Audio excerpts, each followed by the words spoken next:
प्राचीन काल से ही गंगा पवित्र नदियों में से एक मानी जाती रही है।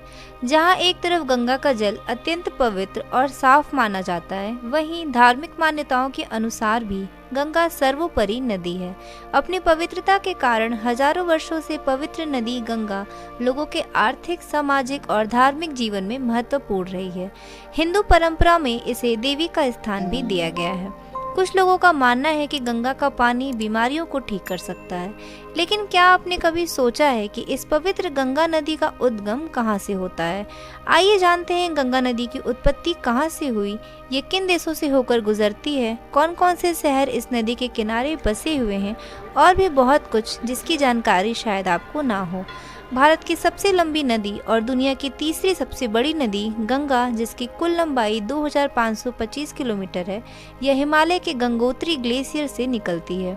यह ग्लेशियर 3892 मीटर की ऊंचाई पर स्थित है। यह नदी भारत और बांग्लादेश में प्रवाहित होती है। इस नदी की शुरुआत उत्तर भारत के उत्तराखंड राज्य के उत्तरकाशी जिले से होती है।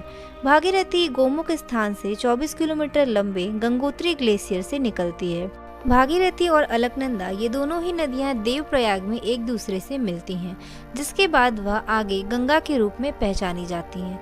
यमुना, घाघरा, ताप्ती, गंडक, कोसी, चंबल, सोन, केन यह सभी गंगा की प्रमुख सहायक नदियां हैं।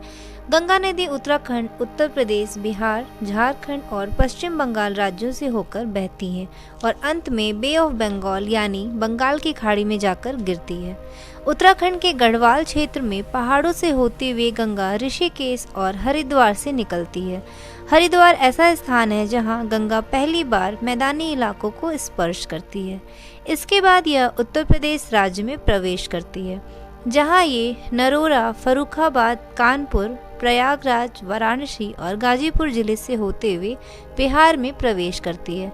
गंगा नदी बिहार में चौसा, बक्सर, पटना, मुंगेर, सुल्तानगंज, भागलपुर और मिर्जा चौकी से होते हुए बहती है। इसके बाद गंगा झारखंड राज्य के साहिबगंज, महाराजपुर और राजमहल से होते हुए गुजरती है और फिर झारखंड की यात्रा पूरी करने के बाद यह नदी पश्चिम बंगाल में प्रवेश करती है और यहाँ पर यह फरक्का, रामपुर हाट, जहांगीरपुर, मुर्शिदाबाद, कोलकाता व गंगा सागर जैसी जगहों से होते हुए प्रवाहित होती है।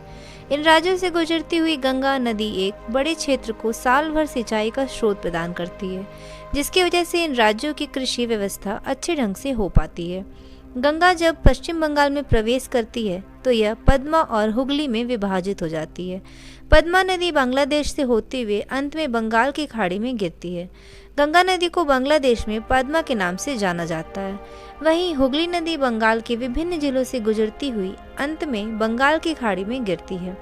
बंगाल की खाड़ी में गिरने से पहले गंगा नदी ब्रह्मपुत्र नदी के साथ मिलकर दुनिया का सबसे बड़ा डेल्टा गंगा ब्रह्मपुत्र डेल्टा का निर्माण करती है, जिसे सुंदरबन डेल्टा कहा जाता है, जो 75,000 वर्ग किलोमीटर क्षेत्र में फैला हुआ है।